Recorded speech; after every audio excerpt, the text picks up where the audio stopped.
দার্জিলিং ট্যুরের প্রথম ভিডিওতে আমরা আপনাদের দেখিয়েছি আমরা হাওড়া থেকে কোন ট্রেন ধরে এনজেপি পৌঁছালাম, রাত্রে কোথায় কাটালাম, ট্রেন জার্নি কেমন ছিল, এনজেপি নেমে কত টাকায় গাড়ি বুক করলাম এবং কোন পথ ধরে আমরা দার্জিলিং এসে পৌঁছালাম।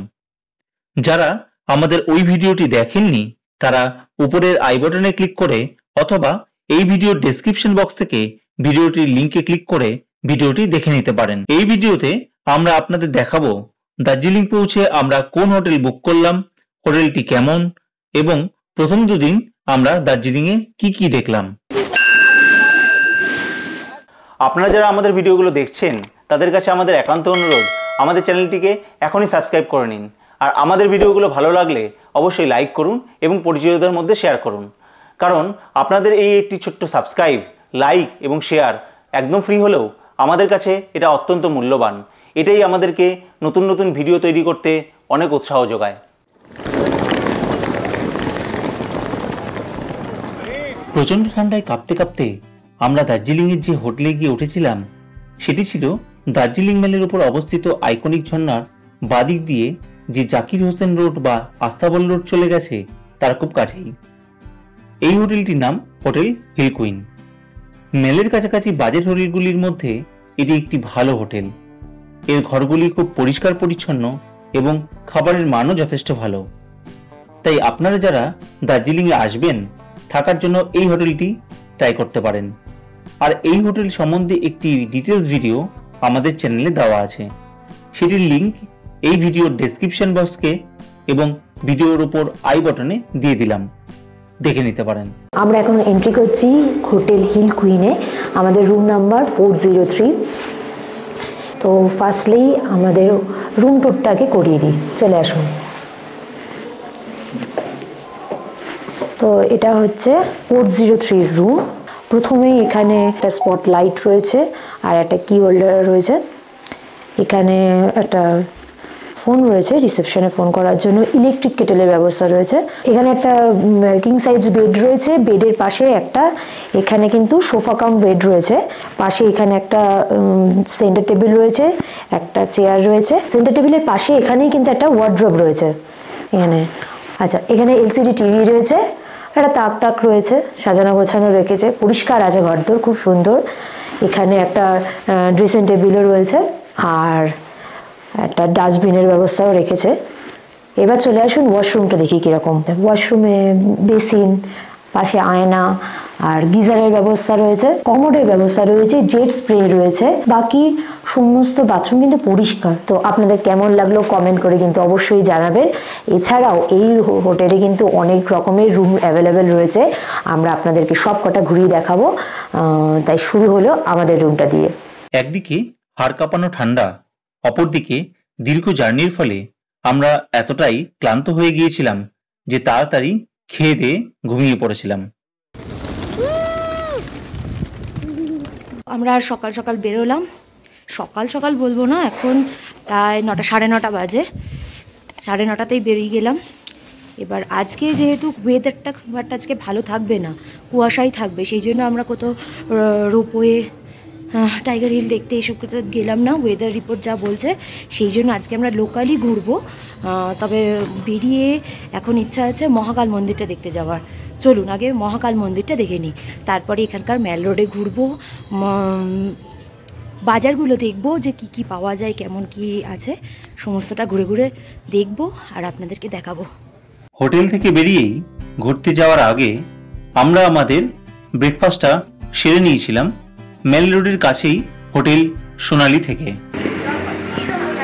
এই হচ্ছে হোটেল সোনালি। এখানে সমস্ত খাবারই পাওয়া যায়, বাঙালি খাবার একদম রিজনেবল রেটে। আচ্ছা, ব্রেকফাস্ট কি আছে আপনাদের এখানে? ব্রেকফাস্ট হবে পুরি সবজি। হবে কি এখন? হ্যাঁ হবে তো। হ্যাঁ, ব্রেড বাটার, কলা ডিম সিদ্ধ 80 টাকা। কলা ডিম শুদ্ধ 80 টাকা, মানে ব্রেড বাটার আর কলা ডিম শুদ্ধ দিয়ে ওটা প্যাকেজ। হ্যাঁ, ওটা প্যাকেজ। আচ্ছা, আর আপনার 5 পিস লুচি, হ্যাঁ, ছোলার ডাল বা সবজি নিলে ওই 80 টাকা প্যাকেজ। 80 টাকা প্যাকেজ। এখানে আমরা ব্রেকফাস্টের অর্ডার করেছি হোটেল সোনালিতে।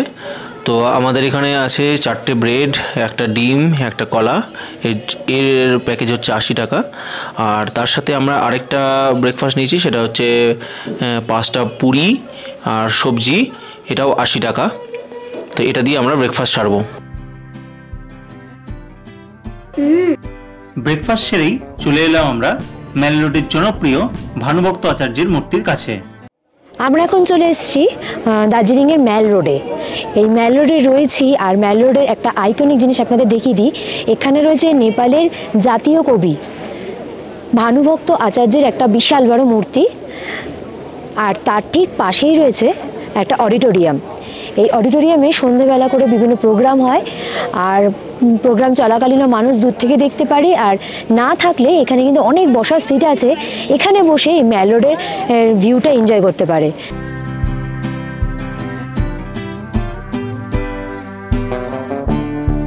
এখানে কিছুক্ষণ ভালো সময় কাটানোর পর কিছু ছবি তুললাম, তারপরে আমরা গেলাম মহাকাল মন্দির দেখতে।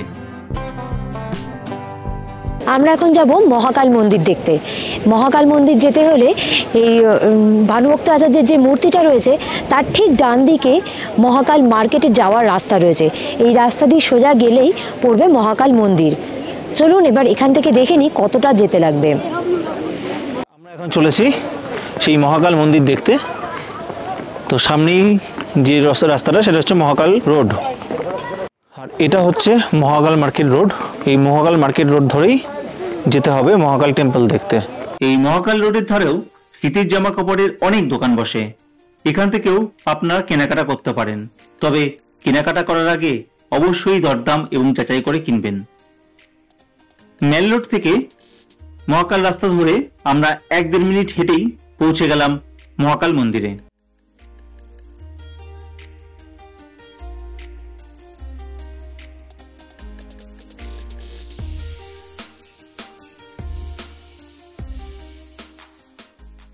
এটা কিন্তু যথেষ্ট চড়াই রাস্তা এই মহাকাল টেম্পলে।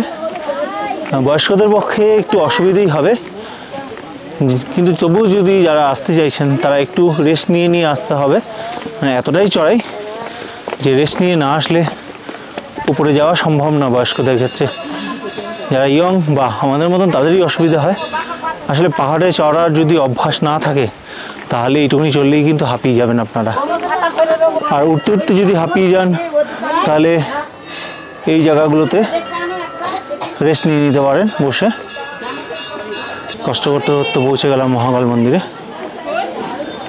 সাবস্ক্রাইবের পাশে কিন্তু এরকম একটা বেল বাটন আছে, তাই অবশ্যই বেল বাটনটাকে প্রেস করে নেবেন। আর এখানে আছে মহাকাল বাবা গুফা, নিচ দিয়ে চলে গেলে মহাকাল বাবা গুফাতে যাওয়া যাবে। আর সামনেই আছে একটা রেস্টুরেন্ট, যেখান থেকে আপনারা চা বিস্কিট খেতে পারবেন। আর তার সাথে যারা পুজো দিতে চাইছেন তারাও কিন্তু এখান থেকে পুজোর সামগ্রী কিনে নিতে পারবেন। এখানে জুতো রেখে আবার এইখান দিয়ে উঠতে হবে।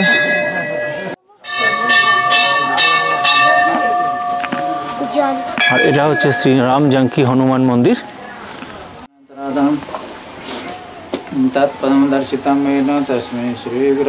এই হনুমান মন্দির দেখে এই দিক দিয়ে যেতে হবে মহাকাল টেম্পলে।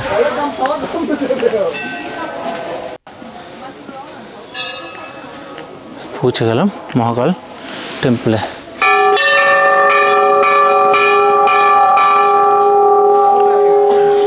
এই হচ্ছে সেই মহাকাল টেম্পল।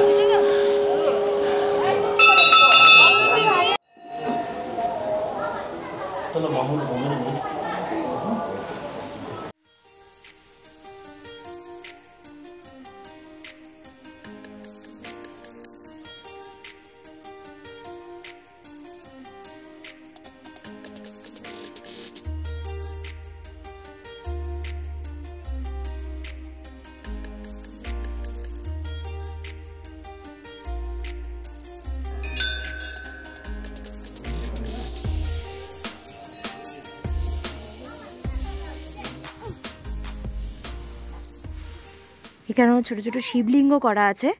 এখানে সবাই এসে দুধ গঙ্গা জল মাথায় ঢালে পুজো করে। এই মহাকাল মন্দিরের চারিদিকেই কিন্তু এরকম ছোট ছোট ছোট ছোট কক্ষ মতন করে শিবলিঙ্গ করে দেওয়া হয়েছে।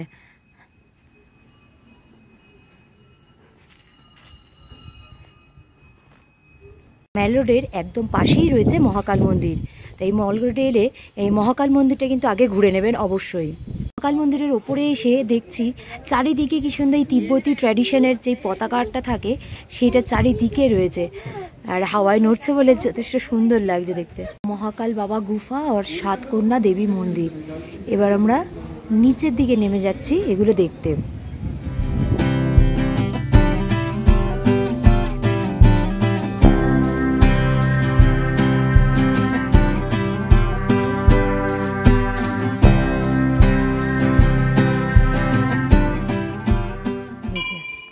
মহাকাল গুফা যেটা দেখলাম, গুহার মধ্যে ভগবান প্রতিষ্ঠা করা রয়েছে। গুহাটা দিয়ে আমরা ভেতরে একটু ঢুকে দেখি কি আছে।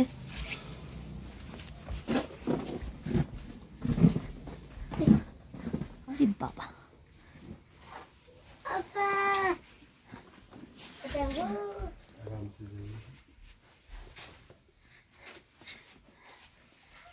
মানে একটু বেন্ট হয়ে ঢুকতে হবে, নিচু হয়ে, আর কিছুই না, একটু সাবধান। এখানেই রয়েছে শিব ঠাকুরের শিবলিঙ্গ রয়েছে, শিব মূর্তি রয়েছে, দেখতেই পাচ্ছেন। এখানে সব ঠাকুরগুলো রয়েছে। এখানেই সবাই ঢুকে গুহার মধ্যে, যে মহাকাল বাবা বলছে, এইখানেই রয়েছে মন্দির। এখানে ঢুকে সবাই নমো করে যান। এই যে বাবা মহাকালের গুফা যেটা বলছিল, এই ভেতরে শিবলিঙ্গ, বিভিন্ন ঠাকুর ছোট ছোট করে সাজানো রয়েছে, প্রদীপ জ্বলছে। এখানে একটু হামাগুড়ি দিয়ে ঢুকতে হবে, কিন্তু বেশ ভাল লাগলো জায়গাটা। এবার এখান থেকে বেরিয়ে যাচ্ছি, একটু নিচু হয়ে যাচ্ছে, বেরোতে হবে, আর কিছুই না।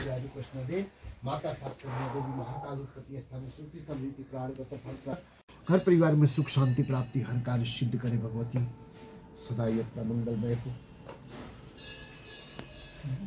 মহাকাল বাবার গুফা থেকে বেরিয়ে ছোট্ট পাখিটিকে খাদ্যের অন্বেষণে বিচরণ করতে দেখে আমাদের জঠর জ্বালাও তীব্র থেকে তীব্রতর হয়ে উঠল। খিদের তাড়নায় চারিদিকের প্রাকৃতিক সৌন্দর্য ফিকে হয়ে যাচ্ছে দেখে আমরা তাড়াতাড়ি রেস্টুরেন্টে চলে এলাম। এই 16 আনা বাঙালি রেস্টুরেন্টটি দার্জিলিং মেলের ডান দিক দিয়ে যে রাস্তাটি চলে গেছে, সেই নেহেরু রোড ধরে হেঁটে গ্লেনারিস পার করে একটু এগোলেই বাঁদিকে পড়বে। এখানেই আমরা দুপুরের ভোরভোজটি সেরে নিয়েছিলাম।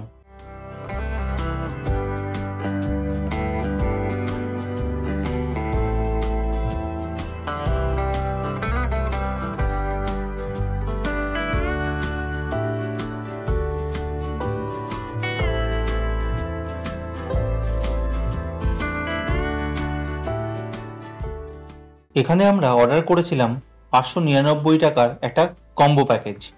এই কম্বো প্যাকেজে ছিল 1 পিস করে ফিশ ফ্রাই, চিকেন চপ ও ভেজিটেবল চপ, সাথে ছিল আলু ভাজা, বাসন্তী রাইস, স্যালাড, শুক্তো, নারকেল দিয়ে মুগ ডাল, পার্শে মাছের ঝাল, চিংড়ি মাছের মালাইকারি, ভেটকি মাছের পাতুরি, কাঁচা লঙ্কা ও ধনেপাতার চাটনি, আর ডেজার্টে ছিল 1 পিস রসগোল্লা এবং 1 পিস গোলাপ জামুন। খাওয়া দাওয়া সেরে পেটের জ্বালা নিভিয়ে আর টাকা খরচের জ্বালা বাড়িয়ে আমরা বেরিয়ে পড়লাম লোকাল মার্কেটে কেনাকাটা করতে। এটাই হচ্ছে খুব জনপ্রিয় একটি দোকান, কেভেন্টার্স। আর কেভেন্টার্স পেরিয়ে আমরা নিচে নেমে যাচ্ছি। কেভেন্টার্স হয়ে নেমে এখান দিকে আসলাম, এই রাস্তাটা নেমে আবার এই কোণা দিয়ে ঢুকতে হবে, এই নিচ দিয়ে নামতে হবে চকবাজারের দিকে।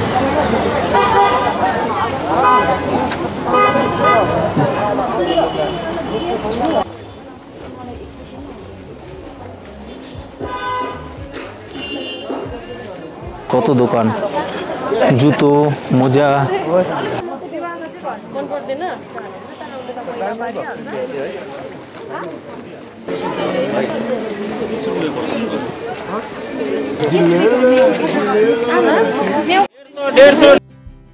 মার্কেটে ঘুরে বুঝলাম এখানে 200 থেকে 2000 সব দামের এবং সবার পছন্দের জিনিসই অ্যাভেলেবেল আছে। তাই আপনারা চাইলে এই চকবাজার থেকে আমাদের মতন শপিংটাও সেরে নিতে পারেন। ফেরার পথে আমরা কেভেন্টার্সে ঢুকলাম।